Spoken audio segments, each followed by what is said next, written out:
Hey guys, welcome to my YouTube channel and welcome to today's video on Vama Love. Vama,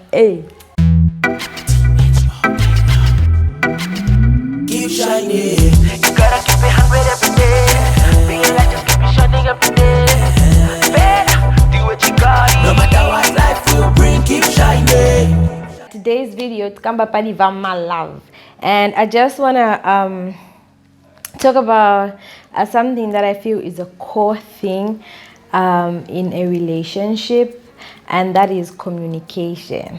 It's one thing that I feel should be at the top of your list, like of things you want to work on. Like, figure out your communication in a relationship, and then everything else is going to be smooth sailing. Because I mean, if you're going to do any activities, you need to communicate. Whatever things you're going to do as a couple, you will need to communicate to get them done. So honestly, I feel like if you figure out your communication, it's easier for you to navigate these other things. And so for a relationship to work, I honestly think there should be healthy communication. And for you to achieve healthy communication, you have to develop some habits that will lead you to communicate in a healthy way, that will help you to communicate in a healthy way. So here are some of the tips that I have to share with you today to help you to kickstart your healthy communication in your relationship or your future relationship. Yeah. So number one for me is you need to be clear. Like, if you're gonna say something to your partner, you need to be clear. You need to be clear. What do I mean by this? I should say what I mean. Like, if I'm gonna communicate something to my partner, whatever I should say should reflect what I actually mean. You know, like it's pointless if I'm gonna say something to my partner and then at the end of the day they don't get it the way I mean it. Then at the end of the day, it's not communicate, you know? So I think that the most important thing with communicating is not just getting the message across, but it's getting the actual message, what you mean, across. And even as a person who's listening, if I'm being told something by my partner, I need to make sure if it's not clear, I ask questions to make sure it's clear. Like, do not leave room for assumptions. Do not assume they meant this. Make sure that what you think they meant is actually what they meant. It will make it easier for you. Like, for example, this one time, Bay and I, we were going somewhere, and then he said he was hungry and he needed to get something to eat. He hadn't had any breakfast, and we're going somewhere. So we're like, oh, let's get. So he was like, oh, so I need to pass through this shop and get something to eat. So he said, I end up shop, and I think he asked me. He was like, are you hungry? Like, do you want something to eat? I was like, I'm not really hungry, but I want to have some of what you'll get. I think I said something like that, you know. And then in his head, he's like, oh, okay, cool. So he gets 2 packs of food.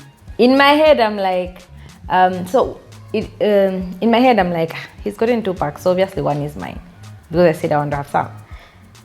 So in his head, he was thinking, since I said I was not really hungry and I just wanted to have some, I just wanted to have some of whatever he was having. So in his head, the 2 packs were both.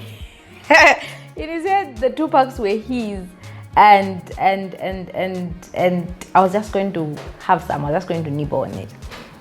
So we go to where we're going, and then one of the people we're with is like, Ish, I'm hungry. Can I have some of your food? And then Bay gives off the other pack, like, oh, you can have the other pack. And I'm like, dude, you're giving away my food. So, of course, we're with people, and I don't want to yell at him. But I'm like, Tash, like, why didn't you ask me? Why are you giving away my food? He's like, your food? This is your food? I'm like, yes, it is. And he's like, no, you said you're just going to have some. Like, you're just going to taste or something. So they're both mine. You're just going to have some of mine. And I'm like... And anyway, my boyfriend is the type of person who eats big portions of food. So he will literally buy himself 2 portions of food. So in the moment, I'm like, okay, all right, I'm kind of touched, but like, okay. So later on, we had to talk about it, and he finally told me that, I thought you meant you told me you're not hungry, you just wanted to have some, like to taste some. So I didn't think you needed a whole pack. both were mine, you're just going to nibble on it. And I was like, oh, I see why you misbehaved, because I was really pissed. And I was like, dude, really, who does that? Anyway, so that's just one example of if you're gonna communicate with someone. I think if it were to pan out well on that day, I needed to be clear in terms of having some, what I meant by having some, you know, not leaving room for him to assume that, because what his definition of me having some and what my definition of me having some was different in that moment. And then what threw me off is he got 2 packs and I thought, oh, maybe the other pack is mine. I didn't even ask him, like, oh, is that other pack mine? I just went with the flow. I didn't even say anything, you know. So it's small things like that that will get you on 2 different pages, and you have a whole argument about you don't care about me. How can you buy 2 packs of food without thinking about me? No, you were not clear. I thought you didn't want, you know. So if you're gonna communicate with your partner, my G, be on point with your communication. Don't leave room for assumption. And if you, as the person listening, feels like this person has left room for assumption, ask the questions. Because it's that thing people do where, for example, you tell your partner, oh, I'm gonna come and see you tomorrow, without specifying the time. I'm gonna come see you tomorrow. And then your partner is thinking, he's coming to see me today, or she's coming to see me today. Obviously, she'll come early, she'll come in the morning. The person prepares for you in the morning. You reach there, come 15 hours. And the person you find there is pissed at you. And you're like, dude, you're not happy to have me here? You're late. How am I late? I said I would come today and here I am today. No, you're supposed to come in the morning. But the 2 of you didn't specify the time. You get what I mean? So be clear. Between the 2 of you as partners, agree on the how you will communicate. Like, literally talk about how you'll be addressing each other, like in terms of, you know, like, I need you to be addressing me with respect, or I need you to just be yourself, be cool with me, you know, talk to me just like your friend, you know, like, get to an understanding. Like, I honestly feel like you need to have a conversation as partners on how you'll be communicating with each other. Like, are we just communicating to each other like bros, or we need to be sweet with each other all the time, or how respectful do we need to be, you know, that type of a thing. Like, get that clear, because one day you'll be calling your girlfriend bro, and she's like, I'm not your bro. And she's actually touched about it. You know, so just have that conversation on how you'll be communicating with each other, like the tone you need to use, and like, other times, of course, it's difficult because maybe your emotions are all over the place, but generally have an understanding of how you'll be talking to each other, because it will help you for the most part. I promise you, it will. Yeah, have an understanding, you know, the tone, the language you use, like, don't be vulgar, like, all those things. Talk about them. It may not be in one moment, but like, talk about them, and the both of you have the same, in short, talk about it so that you have the same expectation of what your communication will be. Even things like keeping tabs on each other, keeping each other in the loop of what's going on. Talk about that. Be like, oh, me, I would like to know what you're doing throughout the day. So keep me posted. Even if we're not going to chat like, oh, you know, chatting, laughing, but just keep me posted, like, oh, during my day, I'm going to do this. At any point of the day, if anything changes and you feel like, and you have a moment, text me and let me know, you know, like, talk about those things and have it established that you need to keep each other in the loop, how often the communication should be. Like, for people my age, you know, people in their 20s and so 30s or so, people are like working and busy with stuff, but it's good before you start your day to let your partner know how it's gonna go, you know. And in between the day, when you get the time, say something, like, have that conversation on how you'll be communicating. Because, my friend, for the most part, relationships have ended because communication was not clear. Because you tell me, oh, today I'm just at work, that's all. Then at lunchtime, maybe you have an errand to run, or you have whatever to do, and then you happen to be doing it with your workmate, your female workmate, who maybe I'm uncomfortable with. And then I call you randomly at lunch and you pick up, and I hear you laughing with some random girl, and I'm like, what are you, you know, like, such small things will get you in trouble. So just be on the same page on how you're going to be communicating. And then each relationship is different. So with your partner, agree on things that will work for the 2 of you. You're 2 different people who are different from another set of 2 people who are in a relationship. So you and your partner should agree on things and let them work for who the two of you are. You get what I mean? There is this one time most of my relationship has been a long distance relationship. Let me just say all of it. So this one time, Bay is in Dola at home and I'm in Saka at home also. And I was at home or in school, I can't remember. But this one time, I think we were texting sometime in the evening, and then he disappeared on me maybe around 19 or so, you know. And then usually we would be caught up ija time ya sapa, ija kuma 19, 18, 20. Like 19, 20 there I would be caught up and stuff, but like by 21 or so, we usually would like be texting each other or be back on the phone with each other, you know what I mean? So this one time he's at home and then we're texting in the evening and then he disappears, and then I'm like, oh, I understood why he disappeared, because usually around that time we're not really texting, and I'm expecting him back kuma 21, and this person 20 or so I texted or something, he's not replying, and I'm like, oh, he'll be back soon. 21 dude, where are you? Okay. 20 to 23, 24, somewhere there. That's when a person pops up. So all these hours in and out, I'm like, this person is at home. Obviously there is power, and he didn't tell me anything about going anywhere. What could possibly be wrong? I was upset with him, I was worried about him, and I'm like, what's going on? And usually I would like ask his sister for him if I can't reach him, and they're both at home. But I think at that time the sister was not even there. So I'm just like, dude, you know, like in my head, I'm super worried about this person, and I'm really pissed that he's not communicating, and he's been gone for hours. And I'm like, I hope everything is okay.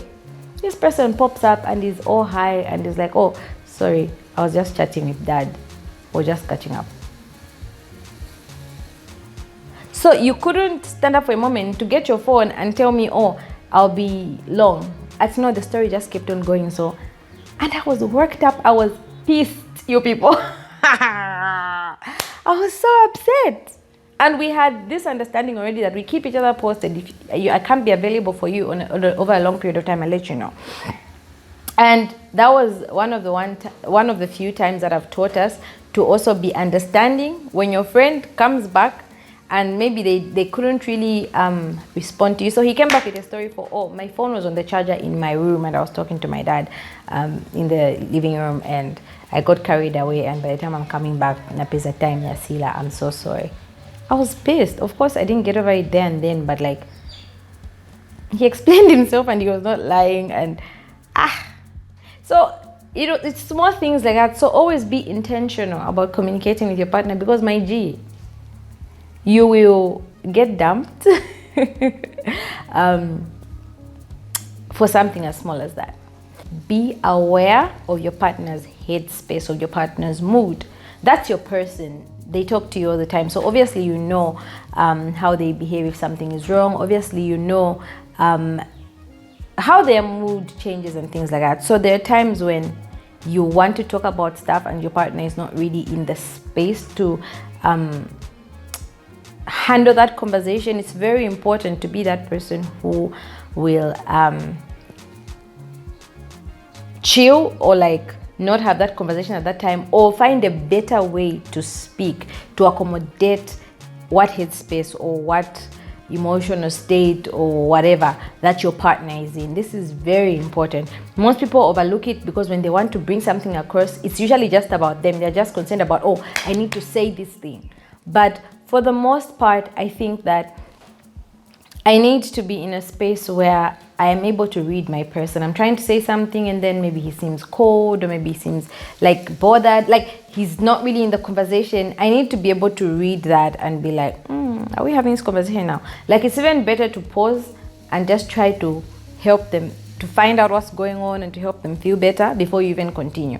And then there are times when maybe generally that person over a period of time is going through something, and you know they're going through something, and you need to have this conversation with them, and they may not react in the best way at that particular moment. It's better you try to find ways to have this conversation without it being a horrible conversation, you know, because just the headspace someone is in will determine where the conversation, whichever conversation you're going to have, will go. Whether it will be cut in the middle, like whether it won't go anywhere, you'll be talking to yourself, or whether it will go south, or whether it will be a productive conversation. So you need to be aware of your person's headspace and just be very sensitive about it, you know.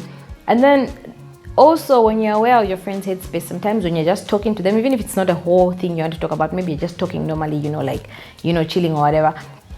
When you're aware of their headspace, it will also help you to understand them better. Like, even how they are talking to you, you'll be able to understand, like, oh, they're probably being cold right now because they're going through this thing, or they feel this way, or they're probably being super excited in this moment because of this, you know. So it's really important to pay attention to your friend's headspace, even as you talk, as you have conversation, as you bring things up across and things like that.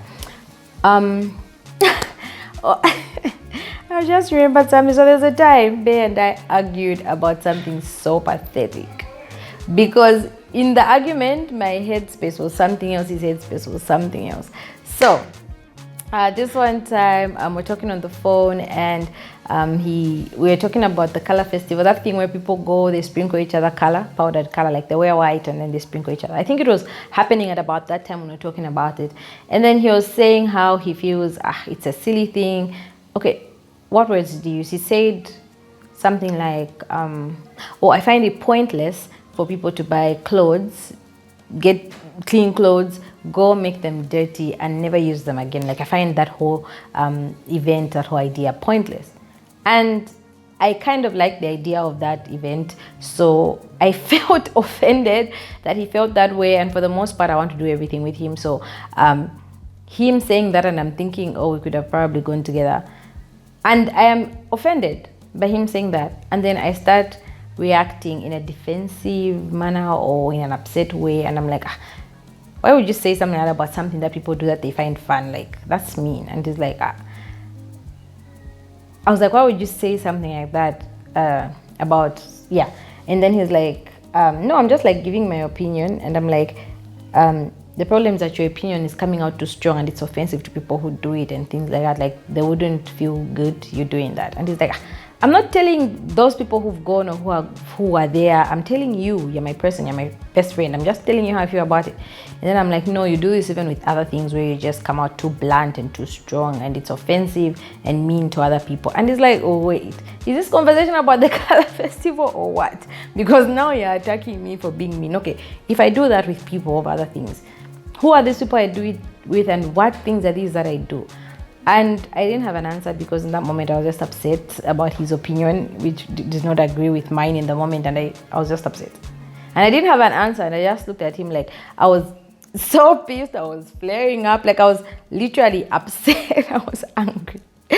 And the whole conversation just went too far and all of that. I can't remember how we resolved it, but somehow we did.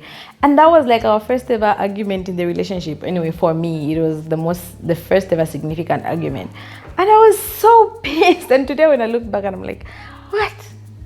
So like, in that particular instance, he was giving an opinion on something. I was like arguing a case. Like, I was defending a thing. You know, I was, for lack of a better term, I was upset about his opinion. So sometimes it's good to read your person. Just if I was sensitive enough to see that, he's not attacking me, he's not attacking me or trying to attack how I feel about the thing, he's just saying how he feels about the thing, then I would have reacted better, you get. And if he also saw like, dude, it kind of looks like you are being too upset about this thing, is everything okay? Like, how do you really feel about this thing? You know, like, the conversation would have gone better if we both just were in a space of, we're just giving our opinions about this thing, and it's okay. I felt offended because I felt like he was telling me that I want to do something that is pointless. And I hadn't even told him I wanted to do it. So he didn't understand how I took his statement. Yeah. Anyway, so all in all, when it comes to communication in a relationship, you really need to be intentional. You really need to figure it out as partners, how you're going to be doing it and everything. Because if you are able to communicate well, trust me, you will understand each other better. It will be a great environment for the both of you. So figure out your communication and you're on your way to a great relationship. That is all I have for you on today's Vama Love session with the one and only Toko, your favorite redhead. Have a great day, have a great morning, have a great night, have a great evening, whatever time you're gonna watch this. Thank you for watching. Please like, leave a comment, share this video, please, and surely subscribe. Bye.